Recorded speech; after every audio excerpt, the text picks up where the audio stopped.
Et bienvenue à notre podcast Raviver le désir sexuel. Je suis François Renaud, sexologue et psychothérapeute, créateur du programme Raviver le désir. Aujourd'hui, on va parler de sexualité et de la parentalité. Comme d'habitude, vous pouvez toujours nous écrire à info@lesexologue.ca ou aller voir notre site internet lesexologue.ca, consulter nos différents services et les différents produits qui sont disponibles. Aujourd'hui, on va parler de la parentalité et de la sexualité, un sujet qui préoccupe et qui affecte vraiment beaucoup de gens. Donc, on s'est dit, quelle bonne idée justement d'aborder le sujet.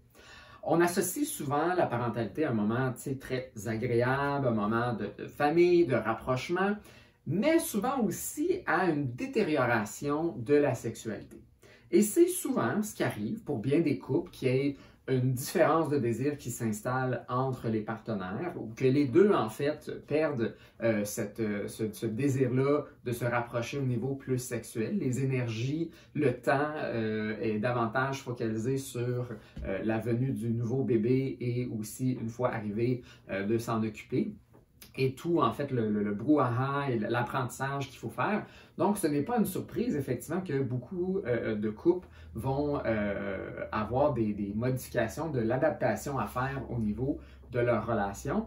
Et certains couples ont plus de difficultés que d'autres vis-à-vis ces changements-là, cette période de transition-là et de remaniement, en fait, de l'horaire et du couple, de son partenariat avec l'autre personne, où il y a un nouveau rôle de parent qui s'installe. Et il y a quand même une bonne proportion aussi de gens qui, suite à avoir eu des enfants, ça met fin, malheureusement, à la relation.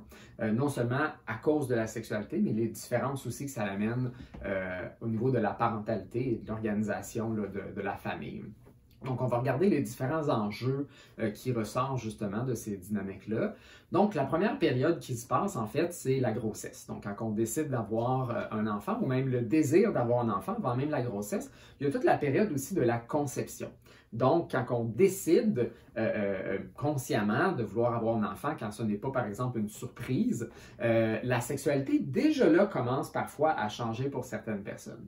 Ou en fait, au début, il y a comme une excitation, on va faire peut-être plus l'amour, mais il y a comme des fois une certaine tendance, effectivement, que la sexualité soit associée à la conception et que le plaisir a tendance à peut-être un peu s'effriter. Donc, certaines personnes ont des enfants assez rapidement, mais et passent à travers peut-être cette période-là de conception assez vite parce que il y a déjà une grossesse, mais certaines périodes, cette période-là s'étire parfois pendant plusieurs mois, plusieurs années même, pour les personnes aussi qui ont des difficultés au niveau de la fertilité.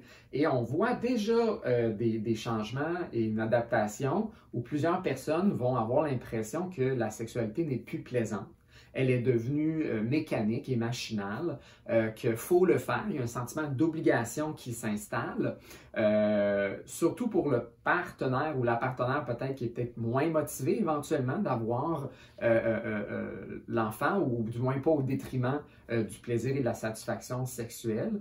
Il y a aussi toute la question de devoir suivre le cycle de la personne là, qui va être enceinte.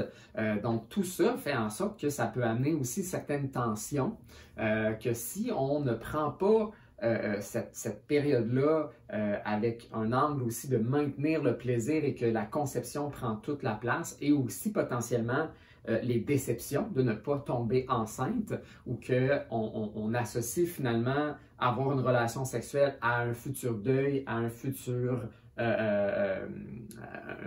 déception de ne pas avoir tombé enceinte quand les menstruations ou quand le test de grossesse s'avère négatif. Donc, il y a certaines personnes qui ont déjà des difficultés à ce niveau-là et que, justement, ça l'engendre plus tard aussi dans la relation des difficultés. Fait qu'il faut vraiment garder en tête quand on tente de concevoir qu'on a peut-être des problèmes de fertilité ou que ça prend un certain temps avant de tomber enceinte. Est-ce que quand on fait l'amour, on maintient quand même l'objectif que ça reste plaisant et que ça ne soit pas juste une machine à sperme, que des fois là, les hommes se décrivent un peu de cette façon-là, se sentent un peu finalement utilisés dans dans la conception, que la partenaire féminine ne se sente pas non plus justement comme brisée par rapport à la difficulté peut-être de concevoir un enfant.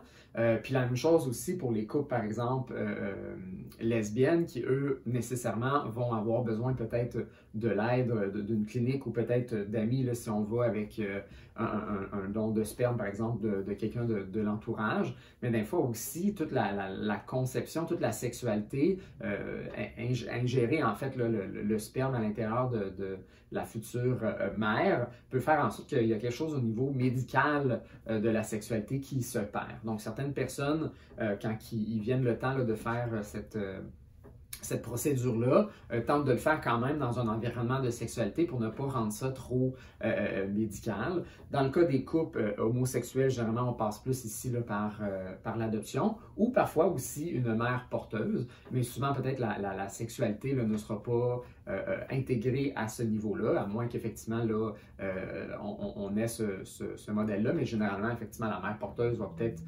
avoir un rôle où la sexualité ne sera pas inclue. Là, ensuite, il y a la grossesse qui arrive, donc les changements hormonaux qui commencent, la fatigue qui peut un peu s'installer, les maux de cœur, les changements corporels au niveau de l'image corporelle peuvent avoir plein d'influences aussi sur la sexualité. Soit des fois à la hausse, donc des fois ça l'augmente en fait aussi le désir sexuel hormonal chez la personne enceinte et donc ça l'augmente parfois la fréquence. Peut-être que des fois même les rôles vont être inversés ou que peut-être c'était le partenaire qui n'était pas enceinte, qui avait plus de désir, mais là, soudainement, avec les hormones, ça l'augmente.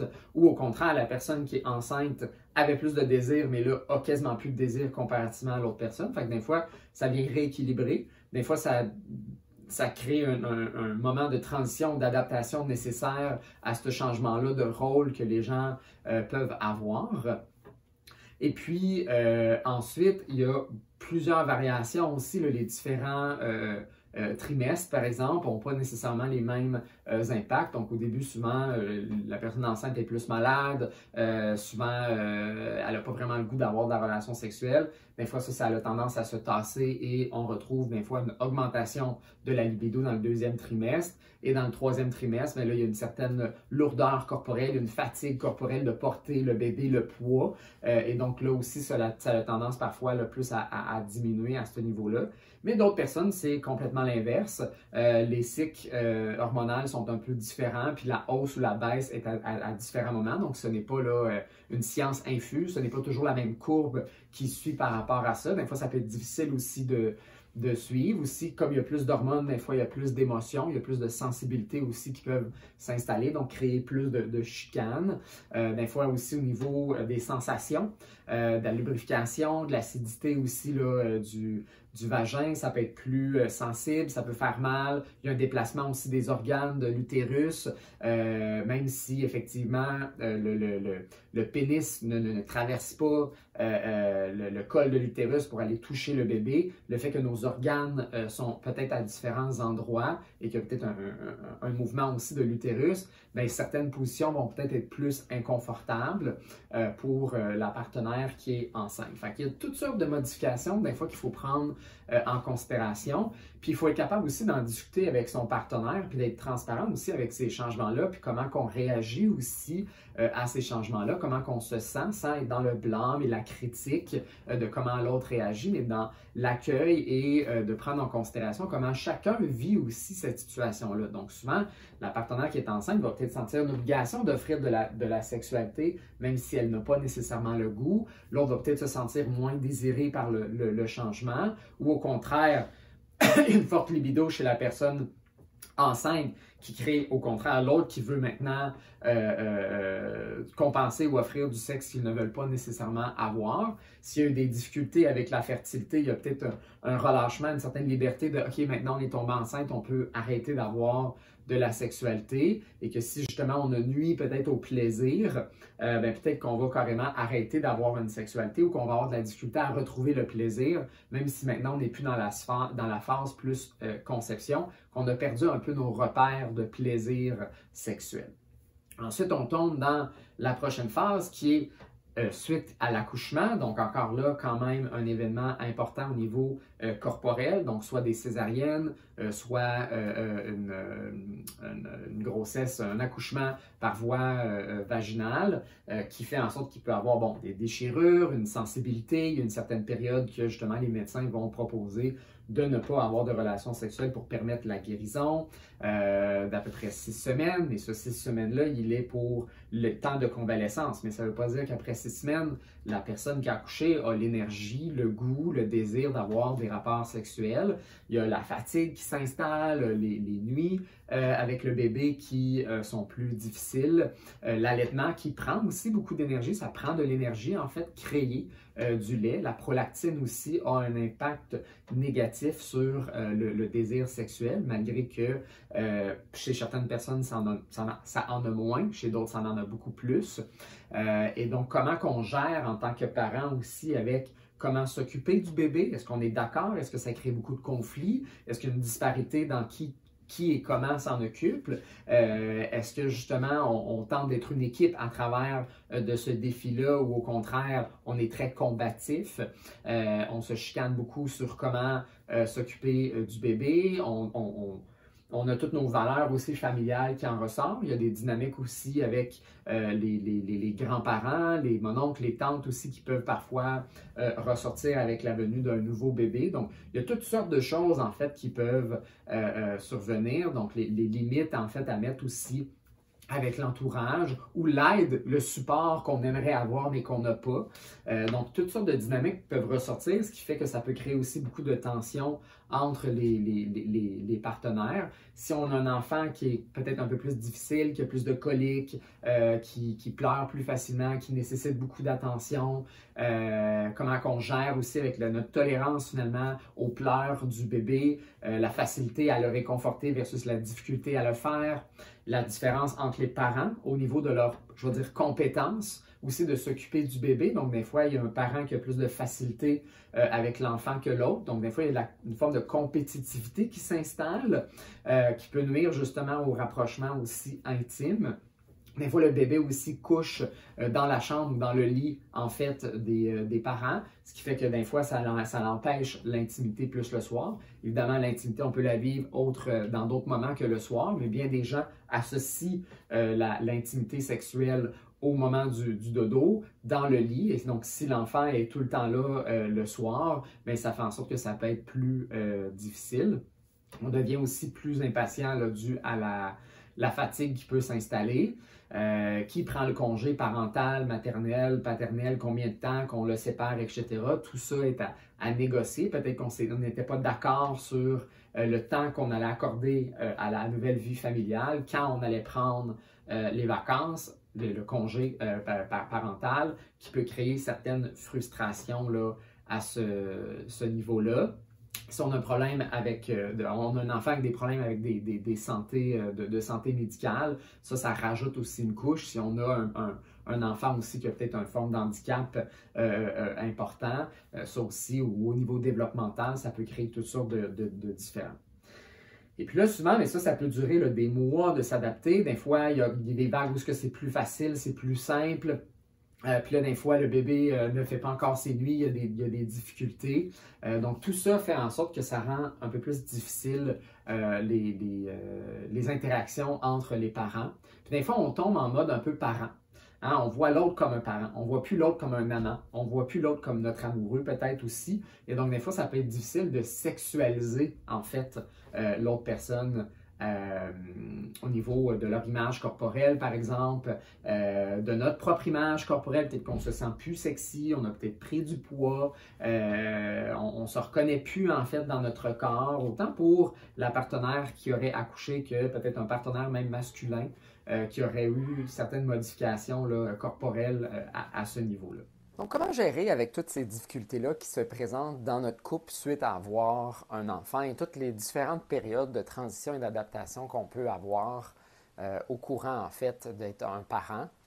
Eh bien, la première chose qu'on va regarder, c'est comment est-ce qu'on va gérer, en fait, nos émotions par rapport à ces différences-là qui s'installent. Comment qu'on va maintenir un équilibre émotionnel face à nos insatisfactions, face à la pression qu'on peut ressentir de répondre aux besoins, aux désirs de l'autre personne?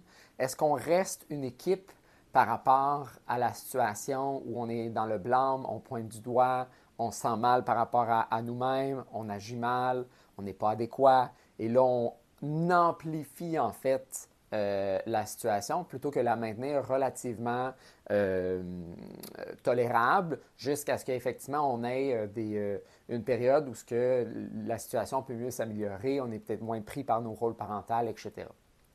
Et donc parfois la cause de la baisse de désir peut être physiologique, due à l'allaitement, due au changement hormonal, au niveau corporel, etc. Mais souvent, ce qui arrive, c'est que ces causes-là originales, si on les gère mal dans la relation qu'on a avec l'autre, qu'est-ce qui arrive avec ça? C'est qu'on finit par amplifier en fait le problème et même quand les causes parfois physiologiques ne sont plus là, eh bien, on a créé une distance avec l'autre partenaire et même si les causes sont plus là, on a créé d'autres causes relationnelles qui ont suscité cette distance-là. Une des choses aussi qu'on retrouve comme dynamique, le fait que c'est souvent les femmes qui, dans des couples hétérosexuels, qui prennent le congé de maternité. Ils s'occupent davantage de l'enfant, en fait, de fréquence, parce que c'est eux qui restent à la maison avec l'enfant. Plusieurs femmes vont allaiter aussi. Ces liens-là, ou ces temps-là, en fait, avec l'enfant, amplifient une forme de connexion avec l'enfant. Et donc, comme le père s'en occupe peut-être moins à ces instances-là, des fois, le lien il est plus difficile. Et c'est là qu'on crée des fois des parents par défaut, qui est souvent la mère, si le père ne vient pas compenser d'une autre façon dans d'autres circonstances quand effectivement il est là, donc davantage de s'occuper de l'enfant pendant le dodo, la routine du bain, etc., qui joue avec dans d'autres circonstances, que pendant la nuit, c'est lui qui s'en occupe quand c'est pas l'allaitement, puis quand c'est les changements de couche, etc. Donc, une façon de venir rebalancer ça. Mais souvent, ce qui arrive, c'est qu'il y a une certaine facilité parfois pour la mère de s'occuper de l'enfant qui apprend plus rapidement du fait qu'elle a plus de temps avec le bébé. Et comme cette facilité-là, elle est plus agréable d'une certaine façon, pas que c'est pas difficile pour ce parent-là, mais des fois, ce qu'on a tendance à faire, c'est qu'on donne le bébé à la personne avec qui c'est plus facile. Tu sais, des fois, changer la couche, il peut avoir beaucoup de résistance. Faire le dodo, il peut avoir beaucoup de résistance, mais quand l'autre parent qui a été un peu identifié comme le parent par défaut ou le parent avec qui c'est plus facile, bien, c'est plus facile de juste reléguer. Bien, c'est difficile avec moi, prends-le. Ou le parent, des fois, avec qui c'est plus facile, a de la misère à tolérer aussi que l'autre parent a peut-être un peu plus de difficultés et va intervenir davantage pour calmer et augmenter la rapidité peut-être là, face à la difficulté qu'on a avec l'enfant. Fait que ça peut créer aussi certaines frustrations. Il y a aussi le fait que les personnes qui allaitent, bon, ils ont un bébé collé sur eux à longueur de journée. Il y a une certaine satiété une certaine saturation qui peut être aussi atteinte, où ce que, bon, on a un bébé sur nous à longueur de journée pendant des longues périodes. L'autre parent arrive le soir, n'a pas eu cette affection-là avec le bébé, s'attend à avoir de l'affection, mais l'autre personne, elle a comme répondu à sa dose quotidienne. Fait qu'elle elle veut peut-être un peu plus son espace, surtout que peut-être l'allaitement va continuer pendant la soirée et pendant la nuit. Fait que des fois, ça aussi, ça crée des différences dans les besoins affectifs qu'on peut avoir, le besoin de rapprochement, où une personne veut davantage aller chercher sa bulle parce qu'elle l'a moins depuis un certain temps. Des fois, on le voit aussi même avec les personnes qui n'allaitent pas, leur affection se dirige vers l'enfant. Il y a davantage d'affection qui va vers l'enfant pour les deux parents ou un parent en particulier, pas nécessairement celui qui allaite ou qui a plus de temps avec le bébé, mais l'affection, on va la chercher parfois à travers l'enfant et on va peut-être en donner moins à son partenaire à cause de ça. Donc, il y a une frustration aussi qui peut se faire ressentir dans les deux sens dans certaines circonstances. Fait que c'est vraiment regarder si vous êtes passé à travers ou vous êtes présentement dans une de ces phases-là d'adaptation avec votre famille ou votre future famille. C'est vraiment de regarder, OK, comment est-ce que moi j'agis? Comment est-ce que moi je veux agir dans ces circonstances-là? Est-ce que je suis capable de mettre mes limites face à la pression de répondre aux besoins de l'autre? Puis la pression n'est pas nécessairement mise par l'autre. Des fois, c'est une pression qu'on se met soi-même. L'autre peut tout simplement demander, en fait, ou vous êtes au courant des désirs sexuels affectueux de votre partenaire, qu'il exprime de façon tout à fait adéquate, sans insistance, sans bouderie quand on ne répond pas, mais vous, vous sentez l'obligation due à vos propres enjeux à peut-être mettre des limites, à dire non. Peut-être que vous avez effectivement un partenaire qui insiste puis qui parle constamment de ses besoins et ses insatisfactions qui ne sont pas répondus depuis l'arrivée du bébé et gère mal le refus par rapport à ça aussi. Est-ce que, en tant que personne qui a peut-être plus de désir, vous agissez dans l'acceptation de cette phase-là? Vous voulez prioriser vos besoins au détriment peut-être de celle de votre conjointe ou celle de l'enfant aussi? Fait que des fois, ça crée beaucoup en fait de compétitivité même avec l'enfant aussi. Parfois, l'enfant aussi, il devient une forme de triangulation où on utilise l'enfant comme excuse pour éviter en fait aussi l'intimité. Donc, il n'est pas rare que les personnes qui ont peut-être moins de désir de rapprochement avec l'autre vont s'endormir avec l'enfant de façon régulière pour éviter en fait d'aller se coucher en même temps que leur partenaire ou de passer une soirée avec eux qui pourrait susciter aussi des demandes de l'autre personne. Le fait de garder l'enfant longtemps dans le lit peut être une façon aussi de créer un schisme entre les partenaires où des fois l'enfant à 2 ans, 3 ans couche encore dans le lit des parents, ce qui peut être tout à fait normal et acceptable. Mais quelle est la raison ou la motivation en arrière? Des fois, c'est pour le bienfait du bébé, c'est plus facile, ça fait en sorte qu'il y a moins de crises, on peut dormir, il y a toutes sortes de bonnes raisons pour le faire. Mais des fois, la raison aussi, c'est bien, ça me permet justement de ne pas avoir d'intimité avec mon partenaire. Et cette raison-là, elle est plus facile à mettre de l'avant que de dire j'ai plus de désir, j'ai moins de désir, j'ai moins le goût d'être en intimité avec toi, j'évite notre intimité. Fait que, des fois, c'est une façon d'éviter certaines conversations. Puis on dit souvent que la communication, hein, c'est la clé des couples, mais il faut faire attention parce que la communication n'est pas absente, même quand c'est plus difficile. Souvent, ces dynamiques-là, subtiles de l'enfant qui reste dans le lit, il est compris par les deux parties, mais personne ne veut l'aborder de front. Donc, ce n'est pas que ce n'est pas compris ou communiqué par les actions qu'on pose, mais qu'en fait, on ne tente pas réellement de trouver une solution parce qu'aborder le sujet amène davantage de conflits. Donc, des fois, c'est plus facile de s'ostiner sur le fait que le bébé reste ou pas, par exemple, dans le lit, que de dire qu'on a des problèmes au niveau sexuel. Fait que des fois, on choisit des batailles plus simples à s'attarder que des batailles, des fois, qui sont plus intimes, plus complexes, plus profonds à aller parler, parce que ça va peut-être jouer dans nos égos, ça va peut-être parler avec nos dynamiques. On est peut-être plus fragile, plus sur la défensive ou sur l'attaque sur certains sujets. Fait que c'est plus facile, des fois, de s'ostiner sur autre chose à la place. Fait que c'est aussi à se demander, est-ce qu'on est dans une forme d'alliance collusive où tous les deux, on ignore en fait le réel conflit sous-jacent parce qu'on sait que celui-là, il est trop tabou et sensible et explosif. Donc, on s'acharne peut-être sur d'autres choses ou on reste même dans le silence total. Mais ce silence-là, il est communicatif. On le sent quand notre partenaire il est distant. On sent quand notre partenaire utilise toutes sortes d'excuses pour ne pas être avec nous autres. Et donc, quand on ne discute pas de ces choses-là, ben, ça fait en sorte que ça peut s'empirer. Mais il faut en discuter aussi. Si on n'en discute pas correctement, on ne communique pas correctement avec un équilibre émotionnel, une gestion émotive adéquate et constructive, on peut empirer aussi la situation dans ces situations-là. Fait que la communication peut aider si on la fait correctement. Puis c'est plus une question de est-ce que je suis capable de me gérer dans ces communications-là verbales ou au contraire que je sois silencieux ou que j'en discute, je suis autant en train de nuire à la situation. Donc, je vous laisse sur ces réflexions-là à l'égard de la parentalité. Malgré peut-être ceux qui n'ont pas encore d'enfants qui se demandent, mon Dieu, ça a l'air tellement compliqué. Effectivement, ça l'amène tous des enjeux importants qui vont ressortir. Mais ce qui est intéressant, c'est que malgré en fait toutes ces difficultés-là, les gens décident quand même d'avoir des enfants et en ressortent parfois même plus forts. Le fait de devoir s'adapter à ces situations-là peut créer un rapprochement, même si initialement peut-être ça crée une distance parfois importante, parfois même un peu destructive. Parfois, revenir de ça fait en sorte qu'on est encore plus soudés solidement ou ce qu'on tolère davantage en fait les différences l'un avec l'autre et on construit un amour beaucoup plus fort et solide pour l'avenir. Vous pouvez nous contacter, comme d'habitude, à info@lesexologue.ca ou aller voir notre site internet www.lesexologue.ca. Vous avez écouté le podcast Raviver le désir. Je suis François Renaud, sexologue et psychothérapeute, créateur du programme Raviver le désir.